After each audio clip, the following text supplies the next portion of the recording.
بسم اللہ الرحمن الرحیم. السلام علیکم. مائی نیم از ڈاکٹر شاہرباب. میرے خیال سے آپ سب لوگ خیریت سے الحمدللہ.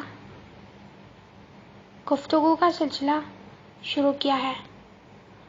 آج کا موضوع ڈپریشن کی تصویر ہے. ڈپریشن سے کیا مراد ہے؟ ڈپریشن سے مراد ایک ایسا دباؤ ہے جو تکلیفوں کے ہجوم سے تعمیر پاتا ہے. ہم ڈپریشن میں کیوں جاتے ہیں؟ ہم ڈپریشن میں اس لیے جاتے ہیں کہ جب مایوسی ہم پر حاوی ہو جاتی ہے اور ہم بہت ساری چیزوں سے ناامید ہو جاتے ہیں اور ہمیں کوئی بہتری کا راستہ بھی نظر نہیں آتا.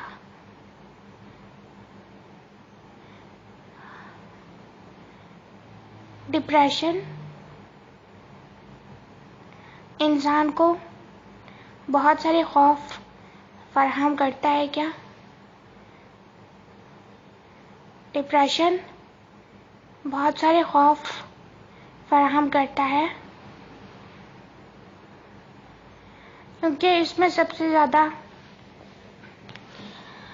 مستقبل کے اچھے نہ ہونے کا خوف ہوتا ہے اور اس کے علاوہ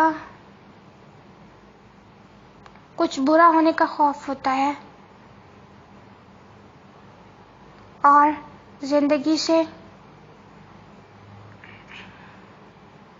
کچھ اچھا نا امید رکھنے کی ایک طلب سی ہوتی ہے. ڈپریشن کی حالت میں انسان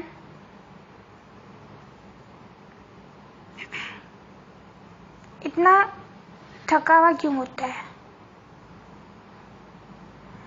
ڈپریشن کی حالت میں انسان اتنا تھکا ہوا اس لیے ہوتا ہے کہ اس کا دل نہیں کر رہا ہوتا کسی بھی کام کرنے کو. اس کے علاوہ اس کی روٹین بھی خراب ہو جاتی ہے اور وہ خود کو بہت ڈل اور بہت عجیب سا محسوس کرتا ہے اور اس کی کسی کام کرنے میں کوئی دلچسپی نہیں رہتی. کیا ڈپریشن کی حالت سے باہر نکلنا آسان ہے کیا؟ ڈپریشن کی حالت سے باہر نکلنا آسان ہو سکتا ہے. یعنی جو شخص ڈپریشن کی حالت سے گزر رہا ہے وہ چاہتا ہے کہ وہ ڈپریشن کی حالت سے باہر نکلے اور وہ اس کے لیے اقدام کرتا ہے تو انشاءاللہ تعالی وہ ڈپریشن کی حالت سے آسانی سے باہر نکل سکتا ہے. ڈپریشن کی حالت سے باہر نکلنے کے لیے کیا اقدامات کرنے چاہیے؟ ڈپریشن کی حالت سے باہر نکلنے کے لیے یہ اقدام کرنے چاہیے. پہلے تو ایک اسکیجول بنانا چاہیے اور اس کے متعلق چھوٹے چھوٹے اسٹیپ لینے چاہیے.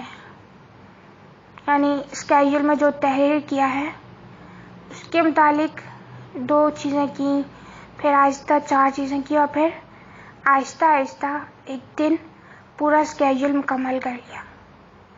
تو اس طرح سے میرے خیال سے کوئی بھی انسان ڈپریشن کی حالت سے باہر نکل سکتا ہے. اور اس کے علاوہ وہ ذہن میں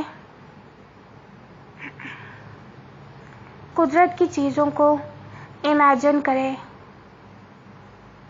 تو اس طرح بھی وہ اپنی ڈپریشن کی حالت کو کم کر سکتا ہے. کیا زیادہ سوچنا ڈپریشن کو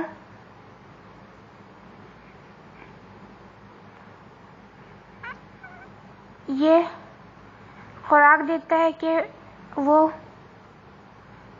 ڈپریشن کی شدت میں مزید اضافہ ہو؟ جی کہہ سکتے ہیں کہ کسی بھی بات کے متعلق زیادہ سوچنا ڈپریشن کو ایک خوراک فراہم کرتا ہے، جس کے تحت ڈپریشن کی حالت مزید بڑھتی ہے۔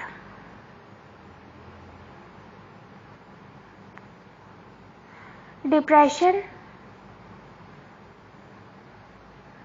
کیا تکلیف دہ منظر ہوتا ہے انسان کے لیے۔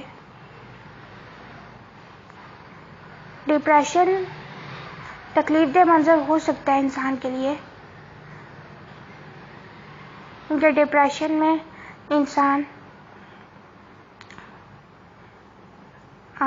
کو یہ لگتا ہے کہ اس کی زندگی ناکامیوں سے بھری ہوئی ہے، اور اس کے علاوہ وہ صرف اپنی تکلیفوں پر اور جو کم کامیابیاں ملی ہیں اسی پر فوکس کرتا ہے۔ تو اسی طرح یہ جو ڈپریشن کا عمل ہوتا ہے یہ تکلیف دہ قائم ہو سکتا ہے۔ ڈپریشن کے اسباب کیا کیا ہو سکتے ہیں؟ اچھا، ڈپریشن قائم کرنے کے اسباب یہ ہو سکتے ہیں، سب سے پہلے تو نا امید ہو جانا، اس کے بعد خوشی کے احساس کو چھوڑ دینا، اور یقینی کو بالکل ہی بھلا دینا۔ تو یہ سارے اسباب ہوتے ہیں میرے خیال سے ڈپریشن کی حالت کو قائم کرنے کے لیے۔ کیا ڈپریشن میں انسان سوچنے کی صلاحیت کم کر دیتا ہے؟ جی کہہ سکتے ہیں کہ ڈپریشن میں انسان کی سوچ بس ناامیدی، ناکامیوں اور اس طرح کے عوامل پر ہوتی ہے، تو وہ اس کے علاوہ کچھ اور سوچنے سے گریز ہی کرتا ہے۔ تو اس حوالے سے کہا جا سکتا ہے کہ ڈپریشن کی حالت انسان کو کچھ بہتر سوچنے سے محروم کر دیتی ہے۔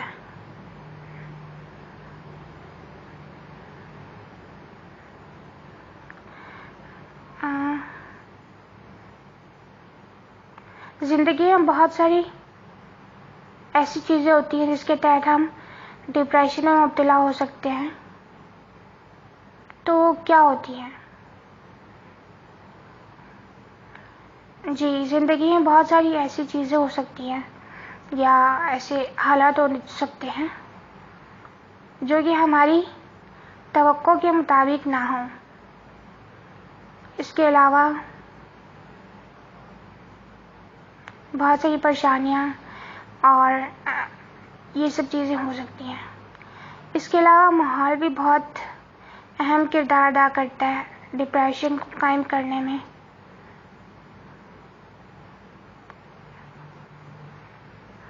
آج کی گفتگو انجام پذیر ہوئی ہے، یہ میرا اس موضوع کے متعلق نقطہ نظر ہے، اور اس کے متعلق آپ لوگ جو بھی خیالات رکھتے ہیں اس کی وضاحت کر سکتے ہیں۔ اللہ حافظ۔